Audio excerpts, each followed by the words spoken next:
Olá, para quem não me conhece, meu nome é Pamela Vitório e bem-vindos a mais um vídeo aqui no canal. Hoje estarei falando sobre esse livro aqui. Eu separei alguns trechos do livro para ler, né, para vocês. Eu anotei ali as páginas e eu vou dar uma lidinha nessa parte aqui de trás e algumas partes do livro, tá? Para vocês terem uma noção do que se passa, né, o que fala nesse livro. Vamos lá. Você sofre por antecipação? Acorda cansado? Não tolera trabalhar com pessoas lentas? Tem dores de cabeça muscular? Esquece-se das coisas com facilidade?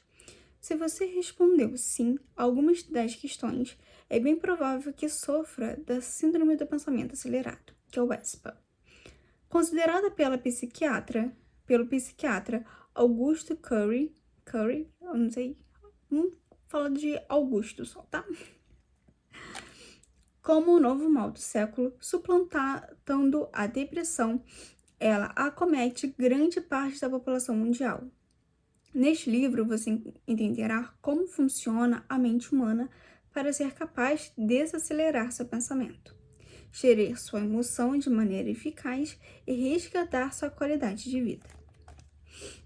Agora vamos ver algumas páginas que eu separei aqui para vocês.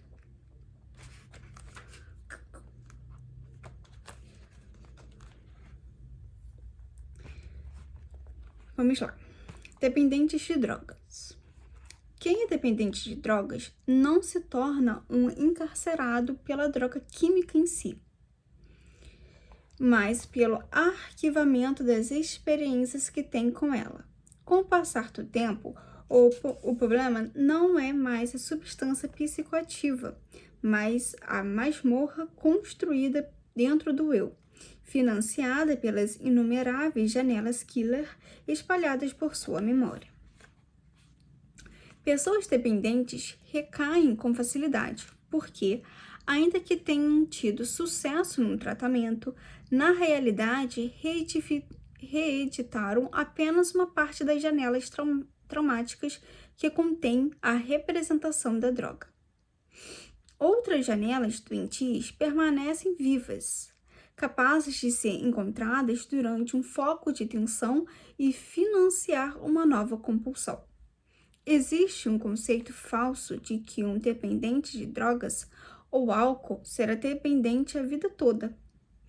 Essa é, inclusive, uma das proposições dos alcoólicos anônimos e de muitos psiquiatras. Em tese, é possível sim deixar de ser dependente. Para isso, é preciso reeditar todas as janelas traumáticas ou killer, o que é uma tarefa difícil, pois elas não aparecem durante o tratamento. Embora o conceito seja falso de que o dependente será sempre dependente, ele é útil para o eu viver sempre em estado de alerta, pois numa crise, perda ou frustração, o gatilho da memória poderá encontrar janelas doentias que ainda não foram reeditadas. E nesse caso, se o eu não proteger a emoção, nem gerenciar seus pensamentos, poderá recair e se autodestruir novamente. Se o eu for conscientizado sobre as armadilhas da mente e equipado para pilotá-la, poderá, em vez de se punir e autodestruir, usar a recaída para dar uma nova chance para si mesmo, ser mais seguro e reescrever as janelas que o enredaram. Vamos ver o próximo.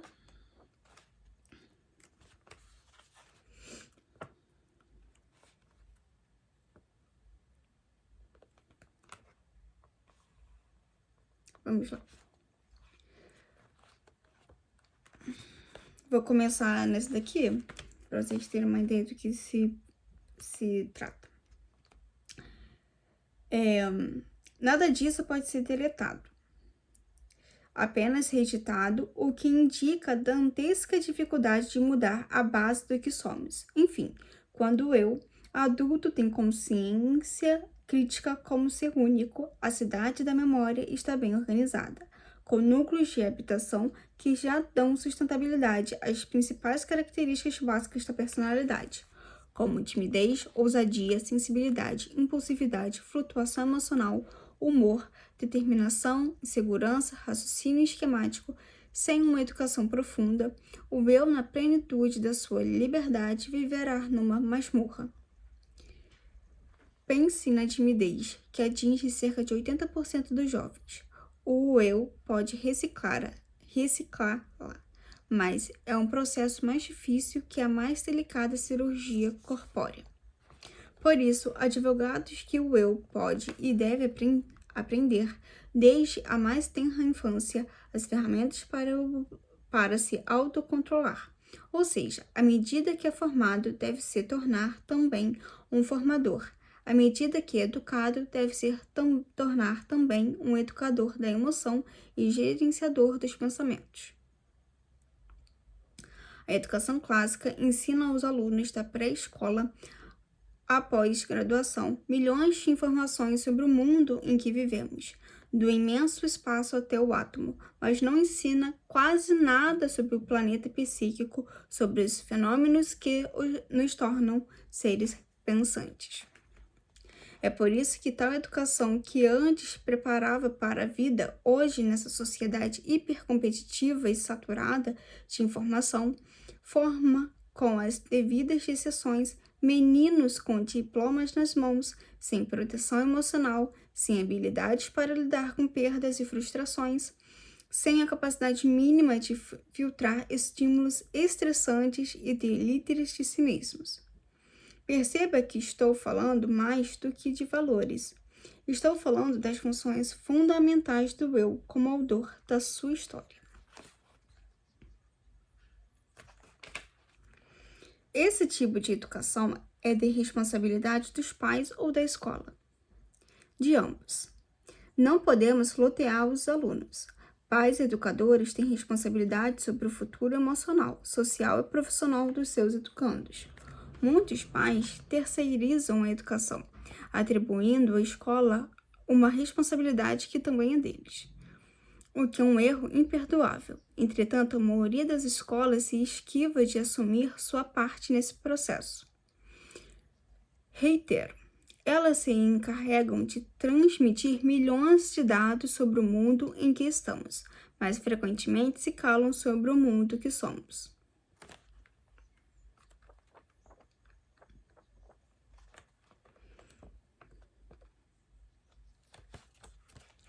Crianças e adolescentes estão esgotados mentalmente. Pais e professores estão fatigados sem saber a causa. Profissionais das mais diversas áreas já acordam sem energia e carregam seu corpo durante o dia. Certa vez discorri em Orlando, Estados Unidos, para meus alunos de mestrado de mais de 30 países sobre os sintomas da ESPA. E abalados, quase todos perceberam que precisavam descansar por um longo período. Necessitavam urgentemente treinar seu eu, para gerenciar seus pensamentos, mudar seu estilo de vida e ter um caso de amor com sua saúde mental. A humanidade tomou o caminho errado. Estamos nos estressando rápida, intensa e globalmente na era dos computadores e da internet. Estamos levando a psique a um estado de falência coletiva e não percebemos o mal do século. Mesmo se o conteúdo for positivo, culto e interessante, o aceleramento do pensamento por si só gera um desgaste cerebral intenso, produzindo a mais importante ansiedade dos tempos modernos, com a mais rica sintomatologia. Não precisamos ter tido uma infância doente para sermos adultos ansiosos. Basta termos uma mente hiperacelerada que adoeceremos. Há muitos tipos de ansiedade, como a pós-traumática, o transtorno obsessivo-compulsivo, que é o TOC, a síndrome de burnout, o transtorno do pânico, porém a ansiedade produzida pela ESPA é mais abrangente, contínua e contagiante. Aí aqui está relacionado a alguns dos sintomas da ansiedade, eu só vou falar alguns, tá? Ansiedade. Não. Eu vou falar aqui algumas que estão relacionadas com os sintomas. Então, primeiro, ansiedade, mente inquieta ou agitada, insatisfação, cansaço físico exagerado, acorda cansado, sofrimento por antecipação, irritabilidade e flutuação emocional, impaciência, tudo tem que ser rápido, dificuldade de desfrutar a rotina, o tédio, dificuldade de lidar com pessoas lentas e entre outros. Tá incluindo também dor de cabeça e dor muscular. Vamos para o próximo.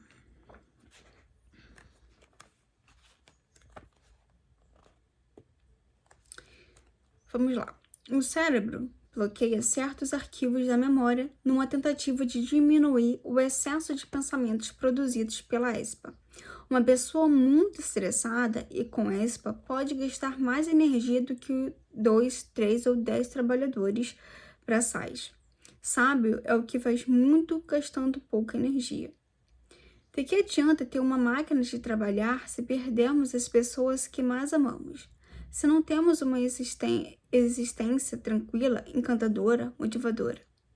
As pessoas que têm um trabalho intelectual excessivo, como juízes, promotores, advogados, executivos, médicos, psicólogos, professores, em tese, desenvolvem a ESPA mais intensamente.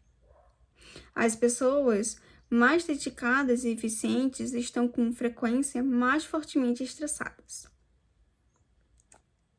Estão com frequência mais fortemente estressadas.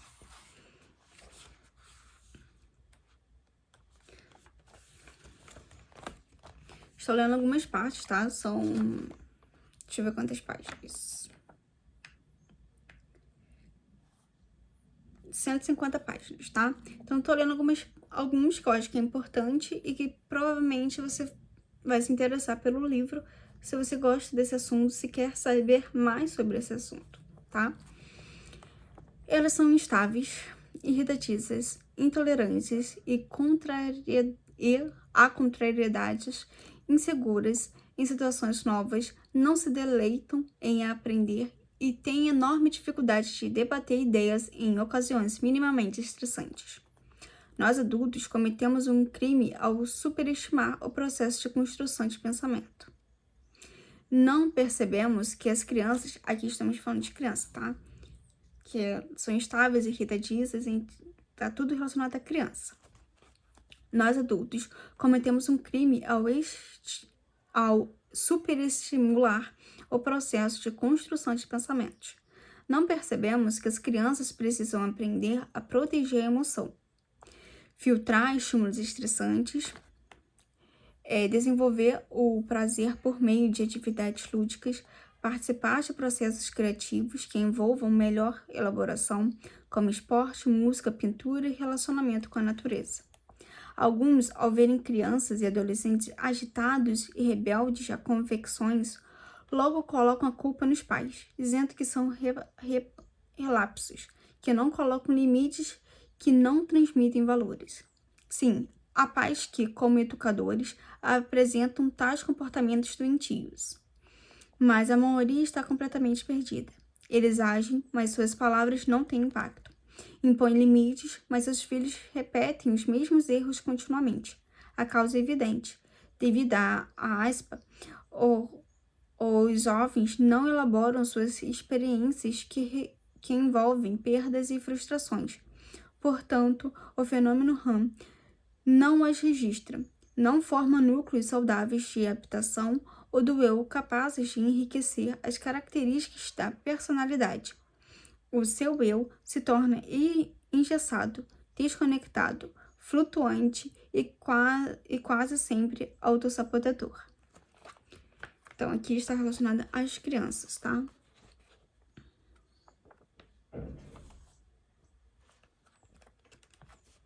Também relacionada à criança, os anos passam e na segunda infância, pré-adolescência e adolescência, os pais começam a perceber que algo está errado. O gênio desapareceu. Seus filhos querem cada vez mais, sentir cada vez menos. São insatisfeitos, indisciplinados, têm dificuldade de expressar gratidão. Sua autoestima, maneira como se sentem, está combalida.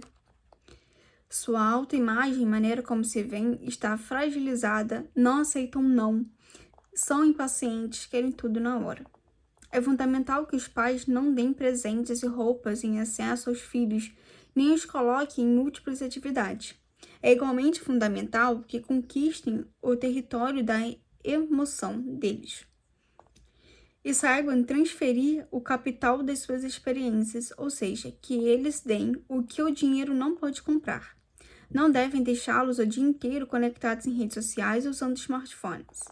A utilização ansiosa desses aparelhos pode causar dependência psicológica, como algumas drogas. Tire o celular deles por um dia e veja como reagem. Alguns se deprimem.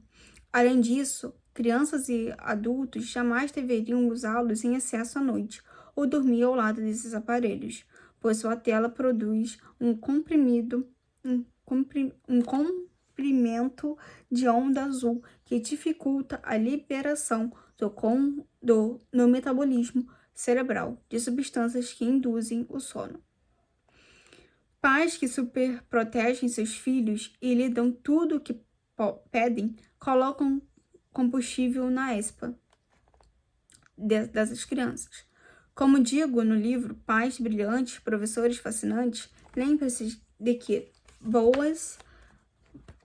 bons pais dão presentes e suportes para a sobrevivência dos seus filhos. Pais brilhantes vão muito além, dão a sua história, transferem o mais excelente capital, o das experiências. Muitos pais perdem seus filhos porque não conseguem fazer da relação uma grande aventura. Então, a gente pode perceber que as crianças estão mal criadas, sem paciência, irritadas, gritam, choram, reclamam o tempo inteiro, não têm paciência com terceiros por causa disso. O excesso de estimulação, o excesso de tela, o excesso de vídeos, né, que não são para aquele momento, acabam fazendo com que essas crianças e adolescentes se tornem sem controle. É óbvio que tem pais e mães, né, que não querem falar não para seus filhos. E isso é um grande erro, né? Tanto que a gente vê nas reportagens o grande número de casos de mulheres que foram, né, perderam suas vidas porque um homem recebeu um não. Isso é porque ele não está acostumado a receber um não. Então, quando ele recebe o não, ele se sente rejeitado, ele se sente, né, como se ele fosse um lixo, por exemplo. E aí acaba sobrando para essa mulher. Isso é culpa dos pais, que nunca fizeram ele se sentir dessa forma. O não é necessário na criação do seu filho, tá? Então, começam a refletir se você é pai, se você vai ser pai, se você é mãe, se você quer ser mãe, se você tem ansiedade, se você conhece alguém que tem ansiedade, ou se você quer saber mais sobre o assunto. Gente, esse livro aqui é fantástico. Adquiram esse livro, é muito bom mesmo, tá? Vamos ver se eu tenho... Tem mais 2 páginas aqui, tá? Então, vamos lá.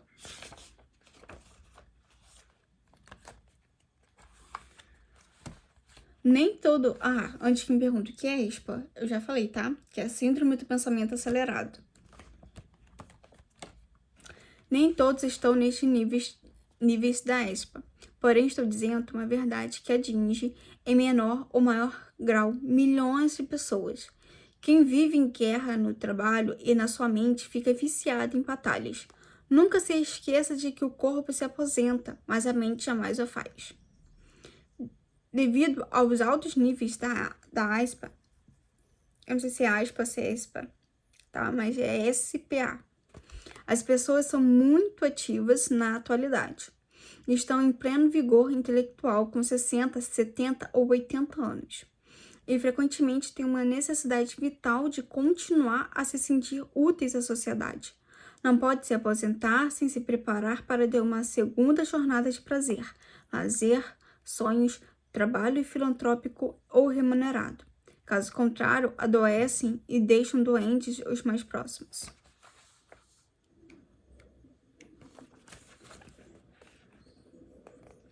Certo. Você conhece executivos, médicos, psicólogos, advogados, jornalistas ou políticos que não podem ser contrariados, criticados, confrontados? Eles são exemplos de pessoas sem juventude emocional e imaturas intelectualmente. São cronicamente insatisfeitos, desanimados, reclamam de tudo, portanto envelhecidos. E têm um comportamento autoritário. Não podem ser desafiados, jamais reconhecem seus erros ou pedem desculpas. O egocentrismo, o egoísmo e o individualismo não são e nunca foram sinais de poder. São sim sintomas de uma psique envelhecida e ao mesmo tempo infantil. Todos os ditadores agem como crianças em termos de maturidade. Então, quando você percebe uma pessoa que ela é agressiva, ela quer ter autoridade, ela quer mandar, mas ela não sabe, ela quer causar medo, ela quer manipular, quer controlar, se encaixa aqui, tá? Esse livro fala sobre outras coisas também. E, gente, esse livro é muito necessário, tá? É um livro muito importante, ele é um livro muito bom. Eu recomendo para todos. E é isso. Espero que vocês tenham gostado e até o próximo vídeo.